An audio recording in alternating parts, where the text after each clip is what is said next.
চট্টগ্রাম নগরীর 22 মহল্লার কবরস্থানে দাফন ও মেরামত নিয়ে বাণিজ্যর অভিযোগ উঠেছে। ঐতিহ্যবাহী 22 মহল্লা কবরস্থানে অনিয়ম নিয়ে তথ্য সংগ্রহ করতে গেলে বাধার মুখে পড়েন সাংবাদিক। দীর্ঘদিন ধরে নগরবাসীর শেষ ঠিকানা হিসেবে পরিচিত এই কবরস্থান সম্প্রতি নতুন করে আলোচনায় এসেছে। কবর দেওয়া, কবর মেরামত এবং বিভিন্ন ফি আদায়কে কেন্দ্র করে বাণিজ্যর অভিযোগ উঠেছে বলে দাবি করছেন এলাকাবাসী। চট্টগ্রাম নগরীর পুরনো ও পরিচিতি কবরস্থানগুলোর মধ্যে 22 মহল্লার কবরস্থান অন্যতম। বহু বছর ধরে নগরীর বিভিন্ন মহল্লার মানুষের দাফন কার্যক্রম এখানে সম্পূর্ণ হয়ে আসছে। ফলে কবরস্থানটি শুধু একটি দাফনস্থল নয়, বরং নগরীর ইতিহাস, ঐতিহ্য ও আবেগের একটি অংশ। রাব্বির হামহুমা কামা রাব্বায়ানি সগীরা। সম্প্রতি এই কবরস্থানকে ঘিরে নতুন বিতর্ক দেখা দিয়েছে। অভিযোগ উঠেছে মোর্শেদ নামে এক ব্যক্তি কবর বরাদ্দ, দাফন কার্যক্রম এবং পুরনো কবর মেরামতের ক্ষেত্রে নির্ধারিত নিয়মের বাইরে অতিরিক্ত অর্থ আদায় করছেন বলে অভিযোগ করেছেন এলাকাবাসী। কিছুদিন আগে একটা সম্ভাব্য সাধারণ পরিবার কবর খোঁজার জন্য 3500 টাকা ওনাদেরকে দিছে।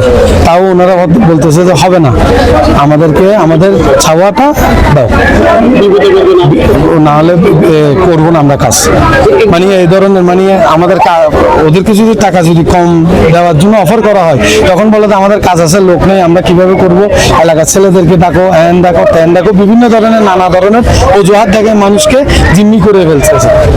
কবরস্থানে আছে, এলাকারও একজন আছে, ওনার অভিযোগও বেশি, ওনার কারণে এখানে এই সমস্যাটা বেশি। কিন্তু আপনি যেটা শুনছেন ওটা ঠিক আছে, এটা কিন্তু একটু সময় হয় না। হ্যাঁ, যেটা সত্যি এটা মিথ্যা বলবেন, এটা কবরস্থানের ব্যাপার। মহল্লা চৈতন্যপল্লী কবরস্থান পরিচালনা কমিটি চট্টগ্রাম, এটা কালেক্ট করার জন্য আমাকে অনেক ভুক্ত হয়েছে। আমি কালেক্ট করছি, শেষ পর্যন্ত করছি। যার কাছে নাই বলতে সেই আমাকে দিছে। এটা বলা যাবে না, এটা আপনি বুঝেন তো। আমাকে তো আমার এলাকায় থাকতে হবে, ঠিক আছে? টাকা নেই, সেই জন্য টাকা নেওয়া ভালো না। যেটা মানুষ নিয়ে দেয় ওইটা নিলে ভালো। বইটা কত যদি বাড়িতে দেওয়া হবে, বইটা কত কোনো লোক যদি আসে ওই মেঘাবার টাকা নেয়, তাদের বিজয় করতে হবে। আমাদের কথা হচ্ছে এখানে কোনো ধরনের চাঁদাবাজি, কোনো ধরনের কোনো কিছু এগুলো আমরা চাই না। সুস্থভাবে আসছে মানুষ, খুশি হয়ে খুশি মনে মানুষ সবাইকে দিচ্ছে যে কিছু একটা জিনিস, যেহেতু আপনার কোনো আত্মীয় যদি ইন্তেকাল করে, তার জন্য যাই সব লোকগুলো এখানে কাজকর্ম খাটতেছে, আপনার নিজের পকেট থেকে নিজের খুশি মনে আপনার কিছু পয়সা দিচ্ছেন, সেটা হচ্ছে আলহামদুলিল্লাহ from your side you are giving. তো সেখানে আমার কোনো জোর নাই যে আপনাকে এত টাকা দিতে হবে, আমার কোনো ক্ষমতা চাই না। We don't want any power to stay here, will make here in our power and our muscle. কবরস্থান এমন একটি স্থান যেখানে মানুষ আসে জীবনের শেষ বিদায় জানাতে। নগরবাসী প্রত্যাশা, অভিযোগের বিষয়ে সংশ্লিষ্ট কর্তৃপক্ষ তদন্ত করে প্রকৃত তথ্য জনগণের সামনে তুলে ধরবে।